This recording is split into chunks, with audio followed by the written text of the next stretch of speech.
नमस्कार मित्रांनो, मी प्राध्यापक कराड परत एकदा आपल्या सर्वांच्या सोबत आहे आणि आपल्या सर्वांच्या आपल्या कराड लॉ क्लासेसमध्ये मनापासून स्वागत करतो.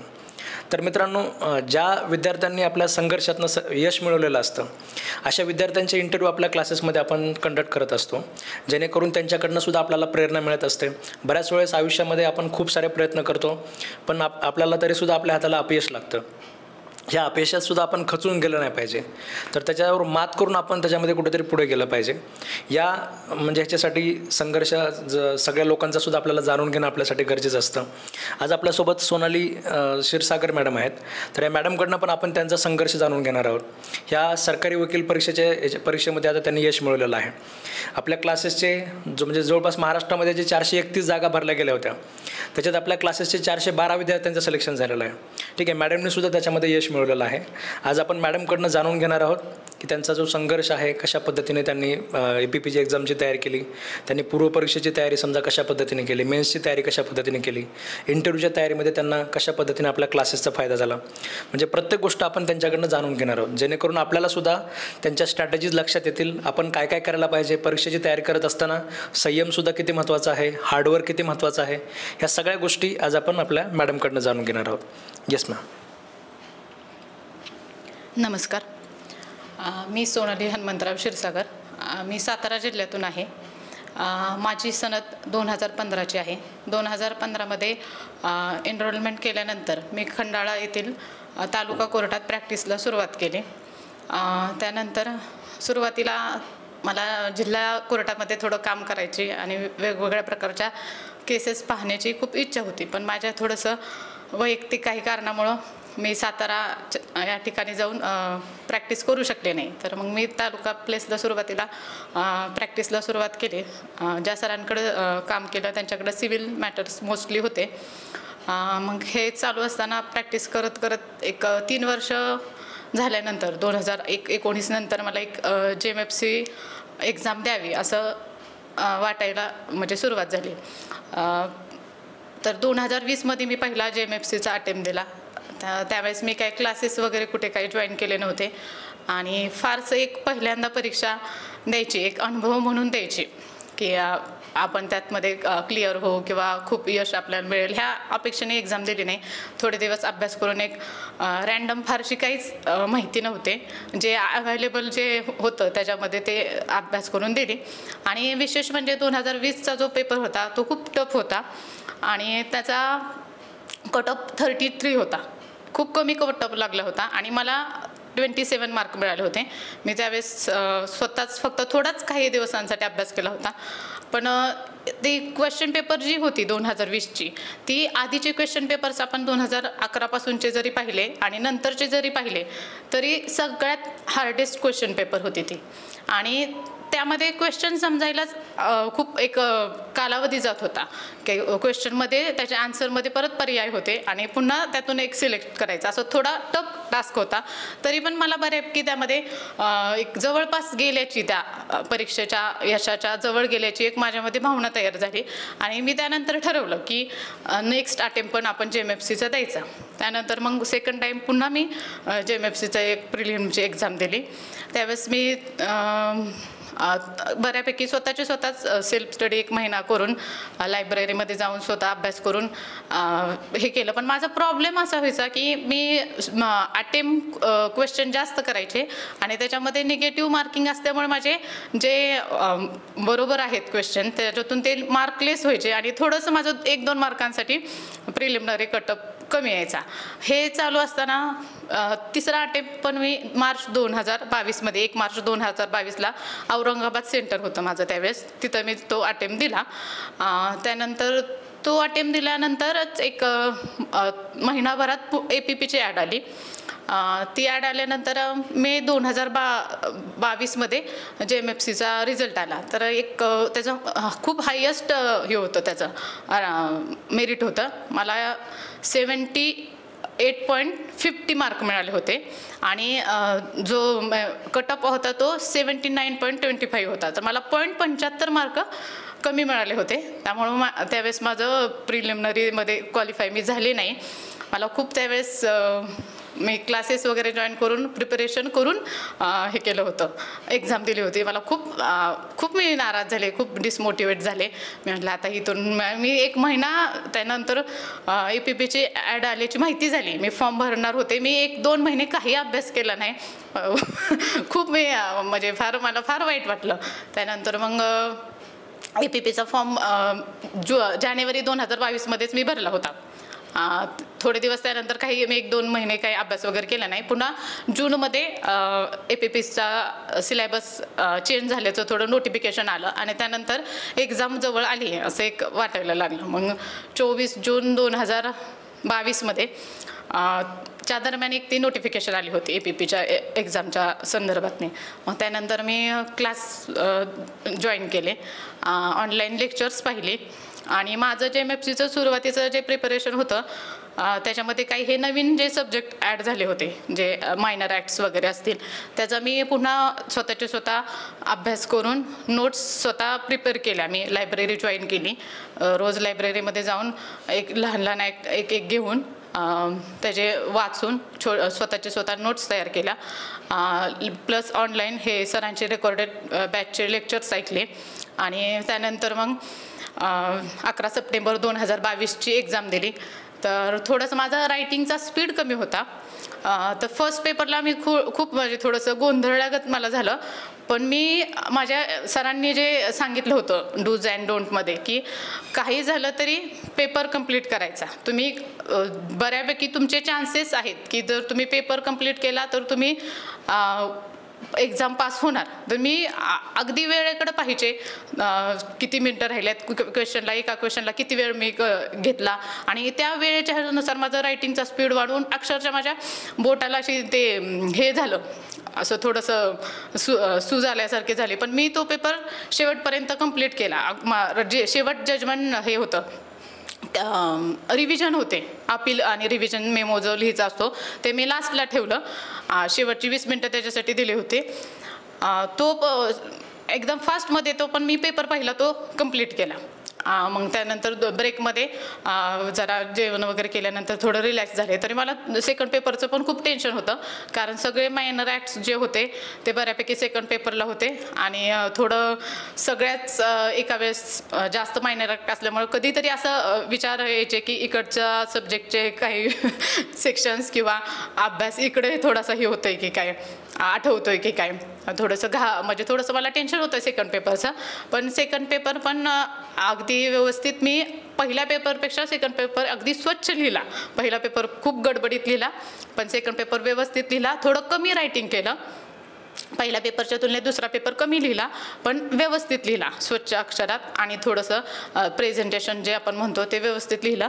आणि सेकंड पेपरच्या वेळेस 11 सप्टेंबरला माझं आणि बऱ्याचशा विद्यार्थ्यांचं हडपसर पुणेला सेंटर होतं आणि एक 6ला पेपरची वेळ संपणार होते. तर एक 5:15 पासून म्हणजे खूप मोठा पाऊस झाला.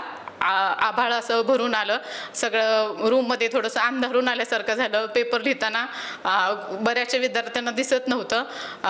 छत होतं जे एक्झाम हॉलचं ते बऱ्याचशा विद्यार्थ्यांच्या बेंचवरती पाणी टपकत होतं. पण माझं सुदैव असं की मी ज्या बेंचवर होते तिथं कुठलंही पाणी टपकलं नाही. प्लस काय एक म्हणू शकतो आपण एक नॅचरल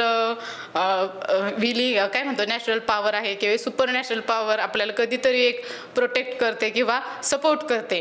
तर मला काही मला त्रास जाणवला नाही. मला ते अंधारून आलं होतं त्याने मला स्पष्ट अगदी लिहिता आलं, ते पेपर हे करता आला, सोडवता आला. आणि एक विद्यार्थ्यांनी खूप म्हणजे रिक्वेस्ट केली त्यांच्याकडे की हे सगळ्या सिच्युएशनमुळे आम्हाला वेळ वाढवून द्या, थोडं 10-15 मिनटं एक्सटेंड करा. तो पेपर दिल्यानंतर मग 11 सप्टेंबर नंतर जवळजवळ 3 मार्च 2023ला आमचा रिझल्ट आला. त्या रिझल्टमध्ये ज्यांचे रोल नंबर्स असं आणि नाव असंच रिझल्टमध्ये आलं होतं. त्यामध्ये मी क्वालिफाय झाले. आणि त्यानंतर मग सेकंड आपण इनिंग म्हणतो किंवा एक सेकंड टास्क जो आहे तो इंटरव्ह्यूसाठीचा सुरू झाला. तर मला रिटर्न एक्झामपेक्षा थोडंसं इंटरव्ह्यूचं जरा जास्त टेन्शन होतं. थोडंसं माझं बोलताना थोडंसं असं घाबरल्यासारखं माझं कोर्टात पण थोडंसं मला जाणवायचं. माझे कलीग किंवा इव्हन कोर्टसुद्धा कधीतरी असं हे करायचे, नोटीस करायचे की मॅडम आहे, नॉलेज आहे, ते बोलू शकतात, पण ते थोडंसं डेकोरमला घाबरतात. तर मग मला थोडंसं वाटायचं आता हे आपण कसं सगळ्या त्या ह्या मेंबरसमोर कसं बसणार किंवा कसं बोलणार, हे थोडंसं हे व्हायचं. तरी मी आणि खूप असं एक इंटरव्ह्यूला जेव्हा फेस करणार आहोत तर अशी एक भावना तयार झाली की रिटर्न एक्झाम तर खूप चांगला टास्क होता, खूप कोणी विचारणारं नव्हतं, फक्त लिहायचं होतं. इथे तर सगळंच फेस करावं लागणार आहे. पर्सनॅलिटी तुमची कशी आहे, तुम्ही कसं बोलता, जनरल नॉलेज किती आहे, तुमच्या आजूबाजूचं तुमचं प्रोफाईल सगळंच प्रिपेअर करावं लागत होतं. तर बऱ्याचशा गोष्टी ॲकॅडमिकसोबत मला बऱ्याचशा गोष्टी पण पाहाव्या लागल्या. न्यूजपेपर्स असतील, इवन भौगोलिक काय परिस्थिती आहे, रिसेंटच्या न्यूज काय आहेत, सगळंच असं सांगता येत नव्हतं ना. की ज्यांच्याकडून गायडन्स आम्ही घेत होतो त्यांनी असंच सांगितलं होतं की तुम्ही सगळंच प्रिपेअर करा, प्रोफाईलवर प्रिपेअर करा, प्रिव्हियस तुमच्या एज्युकेशनवरती करा, आजूबाजूच्या चालू घडामोडी, तुमचे इवन गावाचं विशेष काय आहे, जिल्ह्याचं काय आहे, राज्याचं काय आहे, तर सगळंच मग ते सगळंच पुन्हा पुन्हा असं खूप मला मोठं वाटायला लागलं ते इंटरव्ह्यूचं प्रिपरेशन. आणि जेवढं मला शक्य झालं, माझी एक फ्रेंड होता माझ्या तालुक्यातून, त्या आणि आम्ही दोघी क्वालिफाय झालो होतो मेन्सला, आणि इंटरव्ह्यूला आम्ही दोघींनी हे केलं होतं, फेस केलं होतं. तर त्यांच्याकडून काही माझ्याकडून काय ते आम्ही एकमेकींना काय असं जमतंय का जनरल नॉलेजमध्ये वगैरे असं शेअर केलं आणि इंटरव्ह्यूला फेस केलं. सरांकडे रेकॉर्डेड बॅचला एकदा प्रत्यक्ष येऊन एक इंटरव्ह्यू दिला आणि ऑनलाईन घरी असं ह्याच्यावरून ऑनलाईन बेसवरती 2 इंटरव्ह्यू दिले. आणि सरांची जे रेकॉर्डेड बॅच होती ती मी इंटरव्ह्यूच्या वेळेस जॉईन केले होते, त्याचा मला खूप चांगला फायदा झाला. बरेचशा विद्यार्थ्यांचे पाहायला मिळाले इंटरव्ह्यू, कसं ॲन्सर करतात, काय काय म्हणजे विविध प्रकारचे किंवा व्हरायटी ऑफ क्वेश्चन्स कसे असू शकतात, की कशावरती आपल्या जिल्ह्यातले असतील तर त्यांना काय प्रश्न विचारले, त्यांनी काय उत्तर दिलं. कदाचित मला जे आठवते एखाद्या म्हणजे जिल्ह्याबद्दल विशेष सांगायचं म्हटलं तर आणखी विद्यार्थ्यांना आणखी काही वेगळं विशेष सांगितलं असेल तर एकमेकांना विचार कळले, त्यांच्याकडून म्हणजे ज्ञानात भर पडली त्या विद्यार्थ्यांकडून. पण सरांचं पण खूप म्हणजे कौतुक करण्यासारखं आहे किंवा खूप चांगला पाठिंबा आम्हाला सगळ्यांना रेकॉर्डेड बॅचला मिळाला.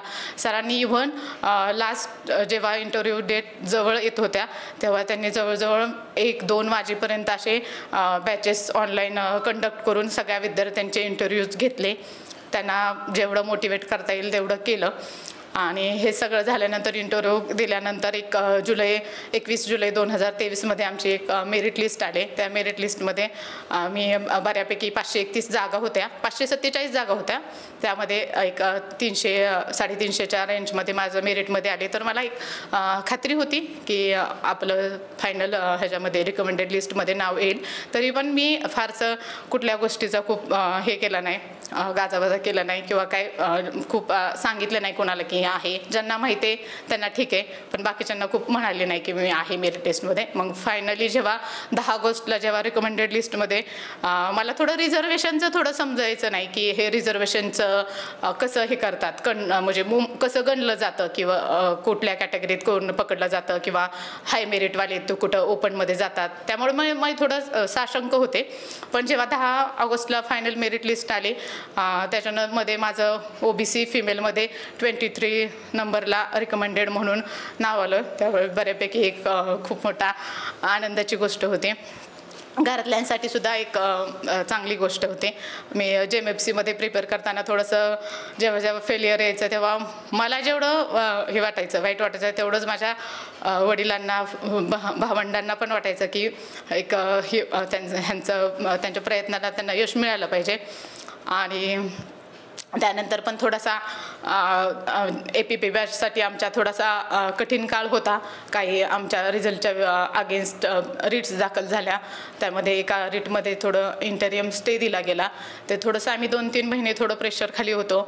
थोडेसे म्हणजे आनंद होऊन सुद्धा तो आम्हाला व्यक्त करता येत नव्हता.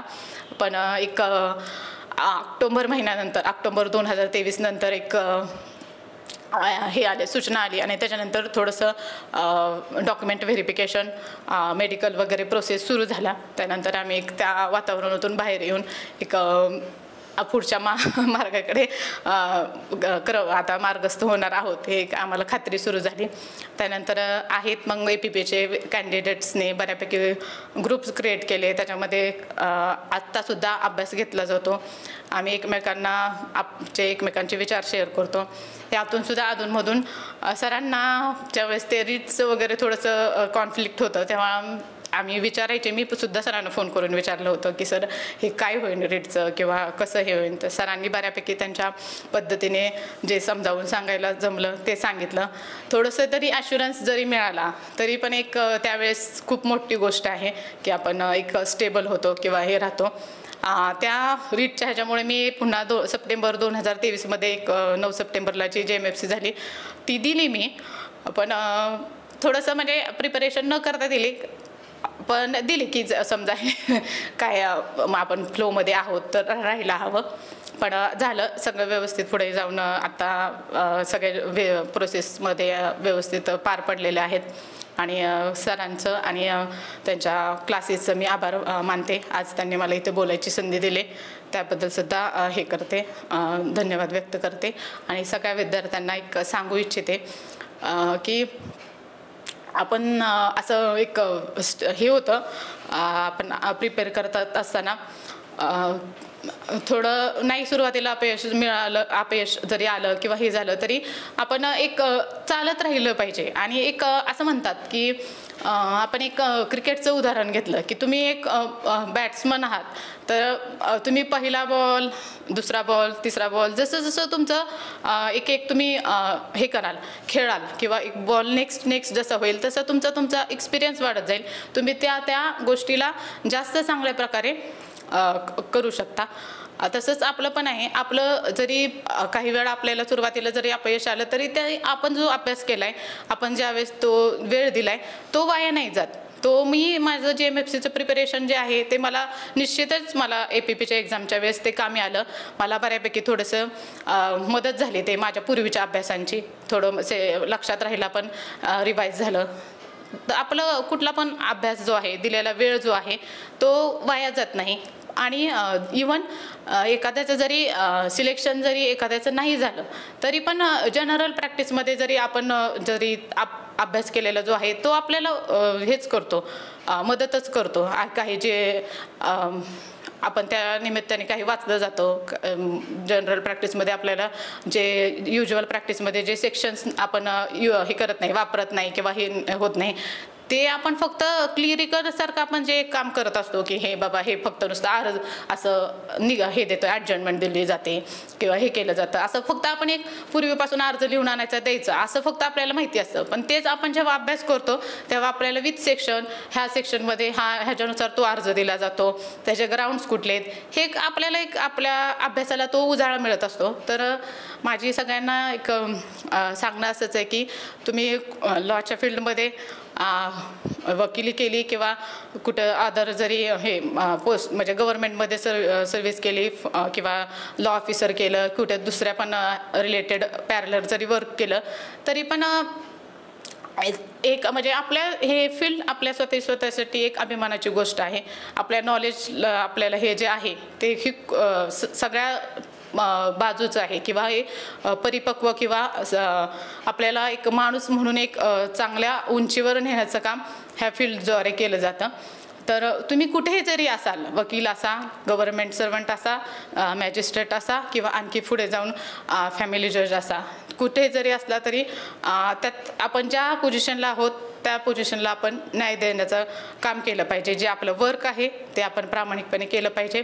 आणि ह्या संघर्षामध्ये निश्चितच आपलं स्वतःचं म्हणजे इच्छाशक्ती, आपल्या कुटुंबाची आपल्याला होणारी मदत आणि सरांसारखं आणि बाकी काही कलिग्स जे असतील किंवा सिनियर्स असतील यांच्याकडून मिळणारं मार्गदर्शन निश्चितच हे फलदायी ठरतं. आणि एक अशी मला एक फायनल किंवा मेन एक्झामच्या आदल्या दिवशी असं एक डूज आणि डोंटचं लेक्चर ऐकल्यानंतर एक अशी भावना तयार झाली की पण एक आपला संघर्ष आहे तो आपल्यालाच करावा लागतो. शेवटी आपल्याला मदत करणारे खूप आहेत, आपल्याला दिशा दाखवणारे आहेत ते आहेत, पण फाईट तर तुम्हालाच करायचं आहे. तर तेवढी आपली मानसिकता असायला पाहिजे. मला खूप असं घाबरल्यासारखं पण वाटायचं आणि असं खूप एकटं असल्यासारखं पण वाटायचं ती एक्झाम द्यायच्या आधीच्या दिवशी की कसं हे कसं आपण फेस करणार किंवा आपण आपल्यालाच हे करायचं आहे, सगळं लक्षात ठेवायचं आहे, वेळेचं मॅनेजमेंट करायचं आहे, मूड पण आपला व्यवस्थित राहायचं आहे. सकाळी लवकर एक्झाम होते. मी आधीच्या दिवशी तिथं सेंटरला गेले नव्हते. दुसऱ्या दिवशीच आम्ही 5-6 फ्रेंड ज्यांनी फॉर्म भरला होता आमच्या गावातून गाडी करून एक्झामच्या सेंटरला पोचलो होतो. तर ते वेळेत पण पोचायचं आहे. सगळ्या गोष्टी एक खूप मोठा तो दिवस एक खूप मोठा दिवस असा वाटला की त्या दिवशीचा एक्झामचा. आणि युज्युअलपेक्षा तो वेगळा अनुभव होता. त्याच्यामध्ये माझ्या बहिणीचं मला कॉपरेशन मिळालं. ती एक्झामसाठी मी ज्या दिवशी आले त्या दिवशी माझ्या दिवसभर सोबत होती. तिने मला दुपारचं लंच वगैरे सगळं आणून दिलं. संध्याकाळपर्यंत ती माझ्यासाठी थांबली. त्यानंतर एक्झाम झाल्यानंतर मग आम्ही खूप त्या दिवशी एक्झाम झाल्यानंतर सुद्धा एक 2.5 तास आम्ही जवळजवळ हडपसरपासून सासवडला जाईपर्यंत 2.5 तास झाले होते. तिथून इतकं ट्रॅफिक झालं होतं की आम्हाला बाहेरच पडता येत नव्हतं. आणि सकाळपासून माझे सोबतचे होते त्यांनी बऱ्यापैकी लंच केला नव्हता. जवळजवळ 10:30 वाजले आम्हाला ते सासवडमधून बाहेर पडायला. आणि मग नंतर आम्ही 10:30 नंतर मग एखाद्या हॉटेलमध्ये थांबून जेवण केलं. तो सगळ्यात वेगळा तो अनुभव होता परीक्षेचा ते पावसाच्या ह्याच्यामुळं. आणि कायम लक्षात राहील ती परीक्षा आणि त्याच्यातून मिळालेलं यशसुद्धा. थँक्यू. तुम्ही सगळ्यांनी मला ऐकलं ह्याबद्दल आणि सरांचे पण धन्यवाद. ठीक आहे मित्रांनो, हडपसरच्या जे पेपर झाला होता त्याच्याबद्दल तुम्हाला 2 गोष्टी सांगतो. डूज अँड डोंट्सच्या लेक्चरमध्ये मी सांगितलं होतं की म्हणजे पूर येऊ द्या, महापूर येऊ द्या, म्हणजे रेग्युलर म्हणजे बोलायची पद्धत असते. कुठल्याही परीक्षेला जेवढी शेवटचं जे डूज अँड डोंट्सचं लेक्चर असतं त्याच्यामध्ये मी सांगत असतो विद्यार्थ्यांना की कुठल्या समाजाचं आंदोलन होऊ द्या, काय होऊ द्या, पूर येऊ द्या, तरीसुद्धा तुम्ही चांगल्या पद्धतीने पेपर द्या. पण कधी मलाही वाटलं नव्हतं की म्हणजे अशा प्रकारचं खरंच काहीतरी घडेल. पण यांच्या परीक्षेला ते झालं होतं. म्हणजे हडपसर सेंटरवाल्यांना अक्षरशः परीक्षा चॅलेंज करायची सुद्धा वेळ आली होती.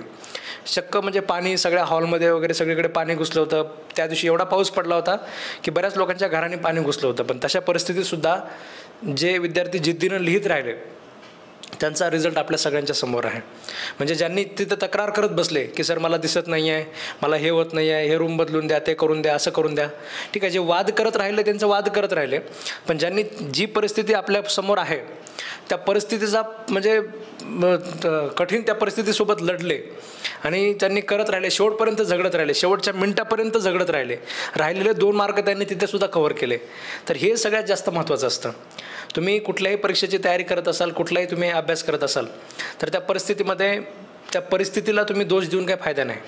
परिस्थिती म्हणजे किती वाईट असू शकते. हडपसरच्या सेंटरची परिस्थिती ही आपण सगळ्यांनी मान्यच केलं पाहिजे की लाईट नव्हती आणि पाणी सगळीकडे गळत होतं सगळ्या हॉलमध्ये. अशा परिस्थितीमध्ये पेपर लिहून पास झालेल्या विद्यार्थ्यांचं कौतुक करावं तेवढं कमी आहे. त्यामुळे मॅडमचं परत एकदा आपल्या क्लासेसच्या वतीने मी अभिनंदन करतो आणि मॅडमला सुद्धा भावी आयुष्यासाठी अजून पुढच्या नवीन एक्झाम क्रॅक करण्यासाठी सगळ्यांच्या वतीने आपल्या शुभेच्छा देतो. ठीक आहे, धन्यवाद मित्रांनो.